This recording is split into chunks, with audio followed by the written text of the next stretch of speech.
आज की video employability skill के पिछले 2 वीडियो के टॉप 20 इंपॉर्टेंट क्वेश्चन से आगे के महत्वपूर्ण क्वेश्चनों को देखेंगे। तो आप लोग वीडियो के लास्ट तक बने रहिएगा, क्योंकि इस वीडियो का प्रत्येक क्वेश्चन एग्जाम की दृष्टि से अति महत्वपूर्ण है। अगर आप लोग चैनल पर नए हैं तो चैनल को सब्सक्राइब करके नोटिफिकेशन के बेल आइकन को जरूर प्रेस कर लीजिएगा, ताकि वीडियो का नोटिफिकेशन सबसे पहले मिलता रहे।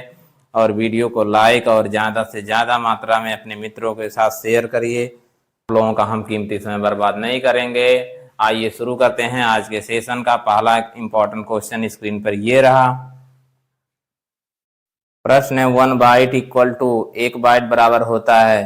आप लोग थोड़ा सा बाइट का और बिट्स के बारे में बताना चाहते हैं। जो बिट्स होता है स्टोरेज की सबसे छोटी यूनिट होती है, इससे बड़ा बाइट होता है। बाइट, बिट्स, फिर बाइट, फिर किलोबाइट, फिर मेगाबाइट, फिर गीगाबाइट, फिर टेराबाइट। सबसे बड़ा टेराबाइट होता है, सबसे छोटा बिट्स होता है। तो 8 बिट्स जो मिल करके 1 बाइट बनता है, तो 1 बाइट बराबर होता है 8 बिट्स। और 1024 यानी 1024 बाइट जो होता है वो 1 KB के बराबर होता है। और 1 MB जो होता है, जिसे 1 मेगाबाइट बोलते हैं, वो 1024 किलोबाइट के बराबर होता है। और 1 GB जिसे 1 गीगाबाइट बोलते हैं, वो 1024 मेगाबाइट जिसे MB बोलते हैं के बराबर होता है। और 1 टेराबाइट जो होता है वो 1024 गीगाबाइट के बराबर होता है, यानी 1 टेराबाइट बराबर 1024 GB। तो सही आंसर हो जाएगा ऑप्शन नंबर सी। 1 बाइट बराबर होता है 8 बिट्स। नेक्स्ट क्वेश्चन है, a computer system consist of. एक कंप्यूटर सिस्टम में शामिल होता है। तो आप लोगों को बताना चाहते हैं जो सिस्टम होता है कंप्यूटर का, वो हार्डवेयर और सॉफ्टवेयर से मिलकर बना होता है। तो एक कंप्यूटर सिस्टम में हार्डवेयर और सॉफ्टवेयर होते हैं। तो ऑप्शन बी सही हो जाएगा। नेक्स्ट क्वेश्चन है, a program that infects other program by modifying them is called. यानी एक प्रोग्राम जो अन्य प्रोग्राम को संशोधित करके उसे संक्रमित करता है, उसे कहा जाता है। ऐसे प्रोग्राम को हम वायरस का नाम देते हैं। तो ऑप्शन ए सही हो जाएगा। ऐसे प्रोग्राम जो अन्य प्रोग्राम को संशोधित करके उसे संक्रमित करते हैं, उसे हम वायरस कहते हैं। तो नेक्स्ट क्वेश्चन है, A software application used to enable computer users to locate and access web page is called। Computer उपयोगकर्ताओं को वेब पेज का पता लगाने और उस तक पहुंचने में सक्षम बनाने के लिए उपयोग किए जाने वाला सॉफ्टवेयर एप्लीकेशन क्या कहलाता है। तो ऐसा एप्लीकेशन सॉफ्टवेयर जो होता है वो वेब ब्राउजर होता है। तो ऑप्शन ए सही हो जाएगा। नेक्स्ट क्वेश्चन है, an illegal activity committed on the internet is called. Internet पर की गई अवैध गतिविधियों को क्या कहा जाता है। तो इंटरनेट पर की गई अवैध गतिविधियों को हम साइबर क्राइम कहते हैं, इसे साइबर फ्रॉड भी कहते हैं। तो ऑप्शन बी सही हो जाएगा। Next question, computer network that spans a regional, national और global area is called. Computer network जो एक क्षेत्रीय, राष्ट्रीय या वैश्विक क्षेत्र में फैला होता है, उसे क्या कहा जाता है। तो आप लोग थोड़ा नेटवर्क के बारे में जानना चाहते हैं कि नेटवर्क 3 तरह के होते हैं। पहला होता है लैन, जिसे LAN बोलते हैं। इसका पूरा नाम होता है लोकल एरिया नेटवर्क। यह एरिया नेटवर्क ऐसे जगहों पे कंप्यूटर जहाँ पे एक निश्चित एरिया हो, निश्चित एक बिल्डिंग हो या कैंपस हो या स्कूल का भवन हो, ऐसे जगहों पे जो कंप्यूटर लगा करके नेटवर्क के जरिए जोड़े जाते हैं, वो लोकल एरिया नेटवर्क के द्वारा जोड़े जाते हैं। तो कम दूरी के लिए हम लोकल एरिया नेटवर्क का प्रयोग करते हैं। दूसरा होता है मैन, MAN। इसका फुल फॉर्म होता है मेट्रोपॉलिटन एरिया नेटवर्क। यह नेटवर्क किसी महानगर, शहर के अंतर्गत जितने कंप्यूटर लगे होते हैं, उन कंप्यूटरों को नेटवर्क से जोड़ने के लिए हम मैन, मेट्रोपॉलिटन एरिया नेटवर्क का प्रयोग करते हैं। तीसरा होता है WAN, WAN। WAN का फुल फॉर्म होता है वाइड एरिया नेटवर्क।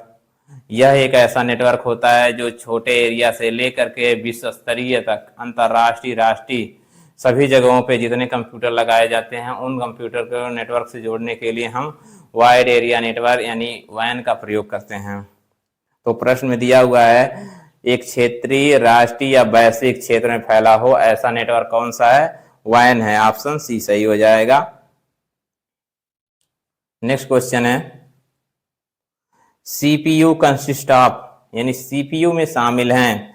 तो सीपीयू जो होता है वो कंट्रोल यूनिट और अर्थमेटिक लॉजिक यूनिट, जिसे एएलयू बोलते हैं, ये दोनों से मिलकर बना होता है। तो सीपीयू के अंदर कंट्रोल यूनिट और एएलयू होते हैं, तो ऑप्शन ए सही हो जाएगा।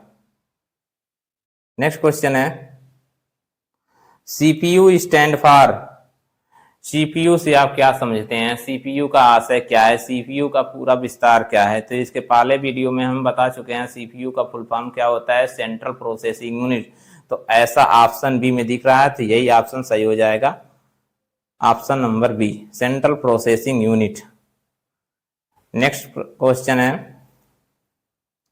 For short distance which network type should be used, कम दूरी के लिए किस नेटवर्क का उपयोग किया जाना चाहिए या कम दूरी के लिए किस नेटवर्क का उपयोग किया जाता है?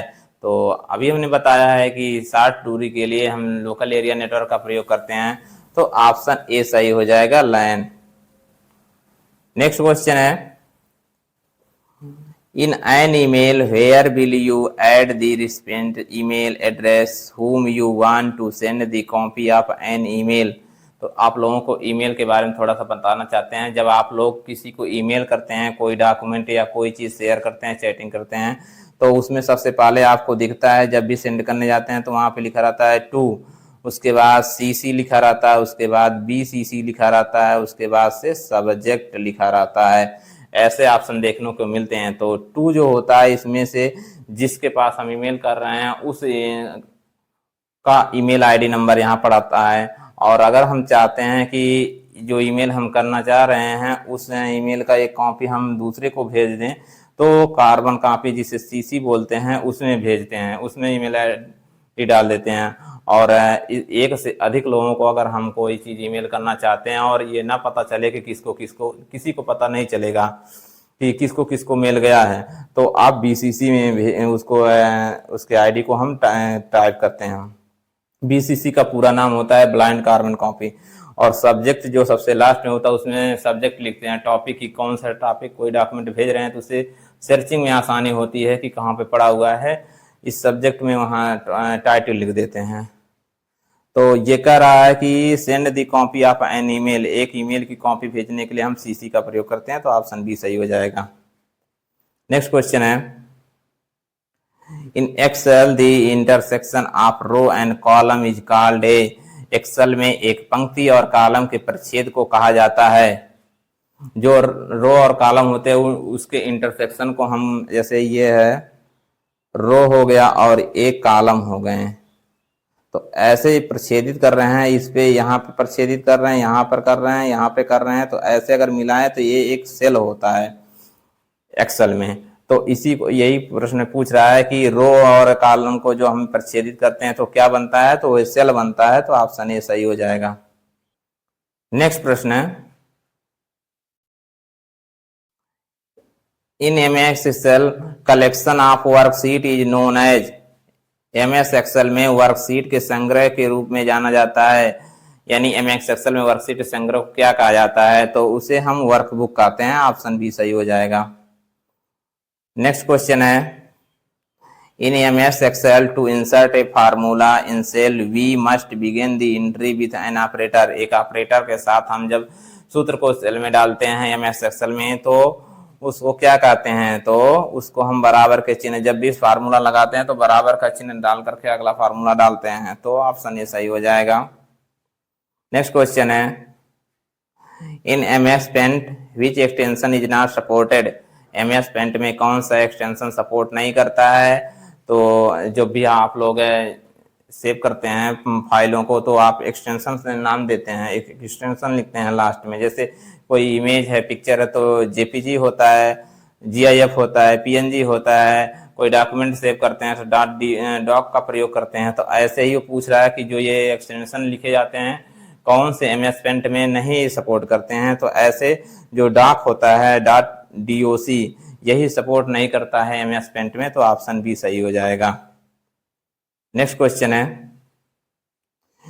In which orientation the text is printed lengthwise, किस ओरिएंटेशन में टेक्स्ट लंबाई के अनुसार मुद्रित किया जाता है यानी प्रिंटेड किया जाता है। तो दो होते हैं, एक लेंथ वाइज होता है, एक विथ वाइज होता है। जब लेंथ वाइज प्रिंटेड होता है तो वो पोर्ट्रेट मोड में होता है, और जब विथ वाइज होता है तो लैंडस्केप मोड में होता है। तो यहाँ पे दिया हुआ है लेंथ वाइज, तो ऑप्शन सी सही हो जाएगा। नेक्स्ट क्वेश्चन है, program that infect other program by modifying them is called, program जो अन्य प्रोग्रामों को संशोधित करता है करके उन्हें संक्रमित करता है उसे क्या कहा जाता है। ये क्वेश्चन रिपीटेड हो गया है, ऑप्शन बी सही हो जाएगा, वायरस। नेक्स्ट क्वेश्चन है,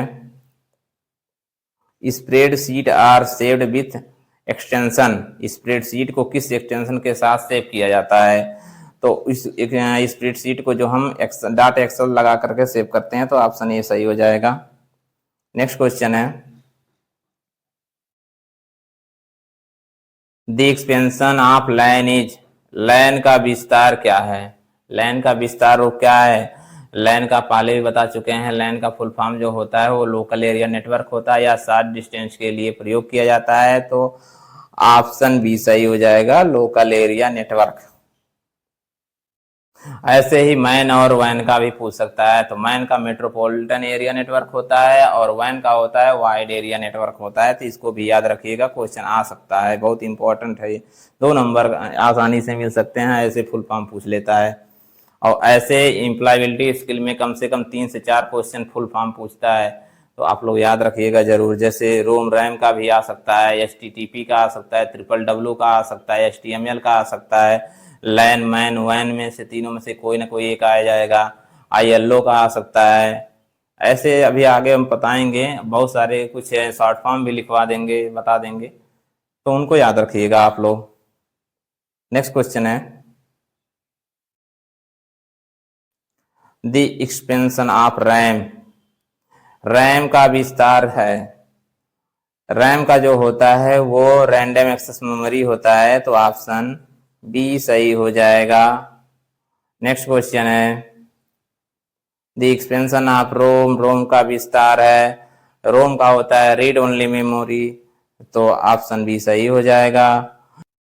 ये रहे आज के टॉप 20 इंपॉर्टेंट क्वेश्चन। ऐसे इंपॉर्टेंट क्वेश्चन को पाने के लिए चैनल को सब्सक्राइब तुरंत कर लीजिए और वीडियो को लाइक जरूर कर दीजिए।